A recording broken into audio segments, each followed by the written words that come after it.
जाइए। और आपको मालूम है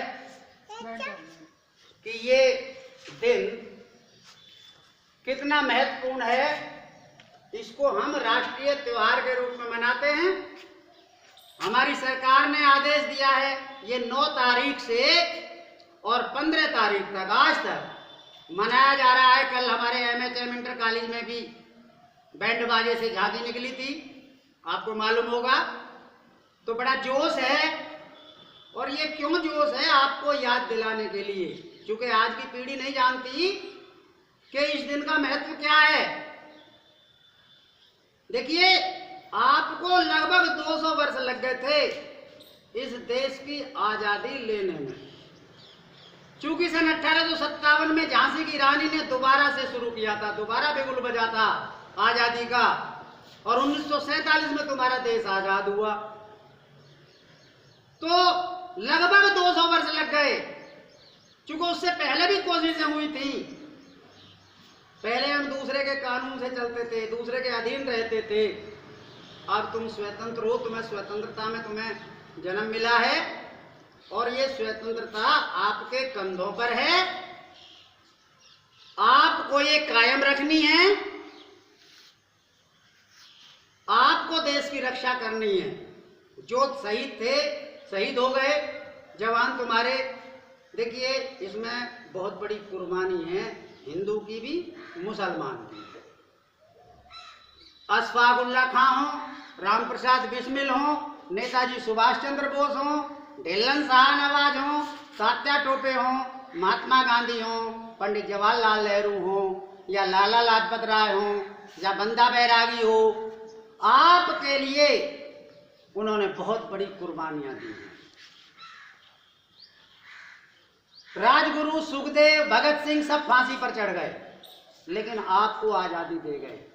आपको ये आजादी रखनी है।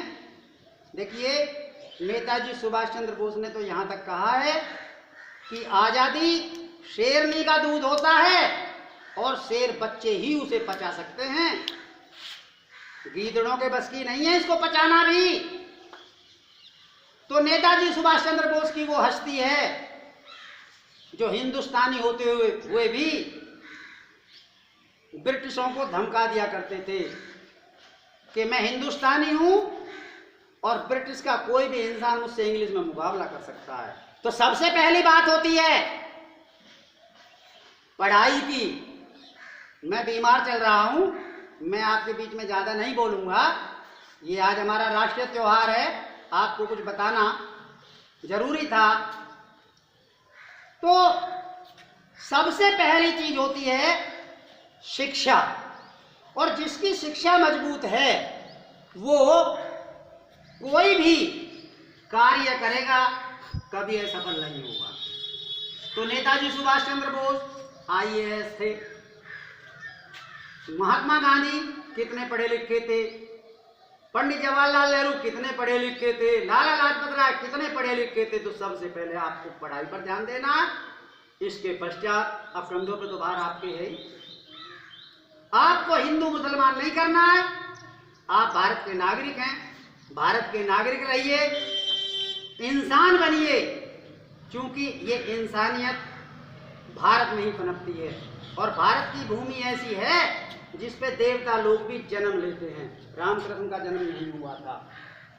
तो आपको ये कायम रखनी है बेटा। इस झंडे के कितने रंग हैं? 3 रंग हैं। तीनों रंगों का अलग अलग महत्व हम हर बार बताते हैं। हरा सब रंग आपके खुशहाली का प्रतीक है। सफेद रंग शांति का प्रतीक है। केसरिया रंग जब कोई नहीं मानता है तो युद्ध में मारा मारी का रंग है। खून से लाल हो जाते हैं, कुर्बानी से भी पीछे नहीं हटते हैं। ये तुम्हारा इसका महत्व है, तीनों रंगों का अलग अलग। बीच में जो ये चक्र है 24 तीलियां हैं। इसमें 24 तीलियां ये दर्शाती हैं आपके लिए कि 24 घंटे काम करिएगा बिना रुके। आराम आराम है। तो आपको सबसे पहले देखिए, मैंने रंगों का बता दिया, बोलने के लिए तो बहुत कुछ है, लेकिन सबसे पहले आपको शिक्षा जरूरी है। शिक्षा के बगैर आप कुछ नहीं कर सकते हैं। तो आज इस तिरंगे झंडे के नीचे एक कसम उठानी है कि हम पढ़ेंगे और पढ़ के देश की सेवा करेंगे। सबसे पहले पढ़ाई जरूरी है। कोई भी नेता आपका पहला अनपढ़ नहीं था। ठीक है, अब आपको प्रसाद बांट दिया जाएगा, मिष्ठान वितरित हो जाएगा। इसके पश्चात अपने घर जाएंगे और घर जा करके फिर आप कहीं विद्यालय में जाएं, कैसे भी जाएं, लेकिन यहाँ से छुट्टी होने के बाद सीधे घर पे जाएंगे। जय हिंद, जय भारत।